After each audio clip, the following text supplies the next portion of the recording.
তো hello guys, সবাইকে নমস্কার। তো সবাই কেমন আছেন? আজকে চলে এসেছি গ্রামের কি বলে এটাকে ধান ক্ষেত। এখনো ধান লাগানো হয়নি, ব্যবস্থা করতেছে, মানে কার্যক্রম চলতেছে ধান লাগানোর জন্য। মাঝখান দিয়ে সুন্দর একটি রাস্তা গেছে।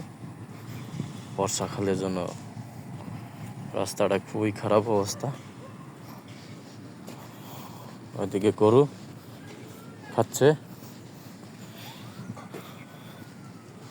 হ্যাঁ, কি সুন্দর লাগে, তাই না?